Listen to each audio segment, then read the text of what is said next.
এই মুহূর্তে যে বড় খবর দেব, এসএসকেএম এর রাজ্য শিশু সুরক্ষা কমিশনের চেয়ারপারসন তুলিকা দাস এসএসকেএম এ তিনি পৌঁছেছেন। এসএসকেএম এ নাবালিকাকে শ্লীলতাহানির যে অভিযোগ উঠেছিল সেই অভিযোগ পেয়েই এবার এসএসকেএম এর রাজ্য শিশু সুরক্ষা কমিশনের প্রতিনিধি তারা পৌঁছে গিয়েছেন। সেই ছবি এই মুহূর্তে দেখাচ্ছি।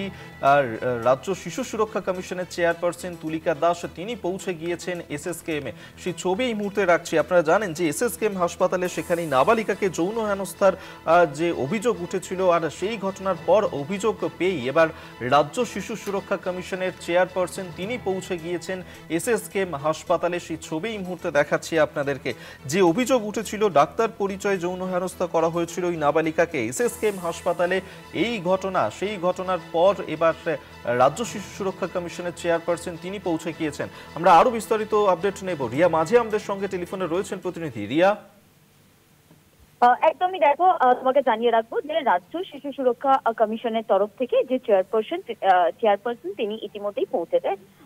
এসএসকেএম এর যে ঘটনাস্থল অর্থাৎ প্লেস অফ অকারেন্স যেটাকে বলে, সেই জায়গায় কিন্তু তারা গিয়েছেন এবং সেই সমস্ত জায়গা তারা খতিয়ে দেখেছেন এবং তারা যেমনটা জানিয়েছেন যে এই ঘটনার সঙ্গে লিঙ্কড আপ যারা যারা রয়েছেন, সেটা হসপিটাল কর্তৃপক্ষ থেকে আরম্ভ করে পুলিশ প্রশাসন, তাদের প্রত্যেকের সাথে কথা বলবেন এবং কথা বলে আর কিভাবে এই নিরাপত্তা সুনিশ্চিত করা যায় সরকারি হসপিটালে, সেটা নিয়ে তারা মাথা ঘামাবেন বা সেই দিকটা তারা নজরে রাখবেন।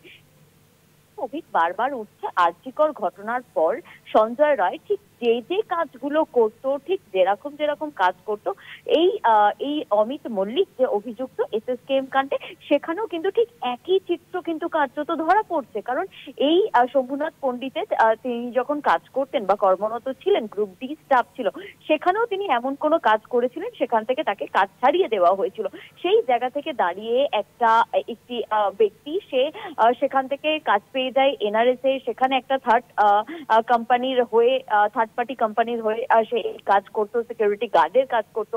সেখান থেকে সে চলে আসতো এসএসকেএম এ এবং এসএসকেএম এ তার অবাধ যাতায়াত, এবং সেই জায়গা থেকে দাঁড়িয়ে এই ব্যক্তি শুধু যাতায়াত নয়, সেখানে আসতো, বিভিন্ন ডিপার্টমেন্টে ঘুরে বেড়াতো এবং যেদিন এই ঘটনাটি ঘটায় 22 তারিখে নাবালিকাকে সঙ্গে নিয়ে সেই জায়গা থেকে যেখানে তারা ছিলেন সেখান থেকে নিয়ে কয়েক মিটার দূরে সেখানে ট্রমা কেয়ারের ভিতরে ঢুকে গেলেন এবং সেখানে যে সিটি স্ক্যান বা এমআরআই হয় তার ঠিক পাশে একটি প্রাইভেট ওয়াশরুম, সেই ওয়াশরুমে চলে গেলেন। কিন্তু কারণ নজরে পড়লো না, নাকি কারণ নজরে পড়েছিল, কিন্তু যেহেতু তার অবাধ যাতায়াত, এই সঞ্জয় রায়ের মতোই যেহেতু তার অবাধ যাতায়াত, প্রত্যেকটি যাতে তাকে চিনত, সেই কারণের জন্য তাকে ছেড়ে দেওয়া হয়েছিল।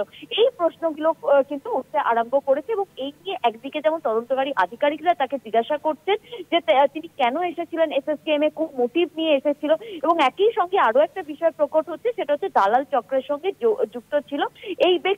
এবং একই সঙ্গে এই চাইল্ড রাইটস কমিশন তারা আজকে ঘটনাস্থলে গিয়ে বিভিন্ন জায়গা তারা খতিয়ে দেখেছে এবং তারা আশ্বাস দিচ্ছেন যে তারা কথা বলবে এবং সিকিউরিটি, হসপিটালের যে সিকিউরিটি, সেটা আরো যাতে তীব্রতর হয় সেই বিষয়টা তারা নজরে রাখবেন। কারণ আমরা দেখেছি যে আরজিকরের ঘটনার পর এই সরকারি হসপিটালের নিরাপত্তার উপরে জোর দেওয়া হয়েছিল, যেখানে বলা হয়েছিল সিকিউরিটি গার্ড থেকে স্টাফ তারা প্রত্যেকে একটি আইডি কার্ড গলায় রাখবে এবং সিকিউরিটি গার্ড সেই আইডি কার্ড দেখেই কিন্তু তাদেরকে প্রত্যেককে ছাড় দেবে ভিতরে ঢোকার জন্য। সেটাই যদি হয় তাহলে কি করে এই Amit Mallick without ID card ভিতরে ঢুকে গেলেন, একটি ট্রমা কেয়ারের মতো জায়গাতে ঢুকে গেলেন, সেই প্রশ্ন কিন্তু উঠতে আরম্ভ করেছে। এবং সরকারি হসপিটালের নিরাপত্তা যে নেই সেই বিষয়টা কিন্তু আরো একবার চোখে আঙুল দিয়ে দেখিয়ে দিল এই এসএসকেএম এ নাবালিকার ধর্ষণ, সেটা কিন্তু আরো একবার চোখে আঙুল দিয়ে দেখিয়ে দিল, তা কিন্তু বলাই যায়। একেবারেই তাই। রিয়া মাঝি আমাদের সঙ্গে টেলিফোনে ছিলেন প্রতিনিধি।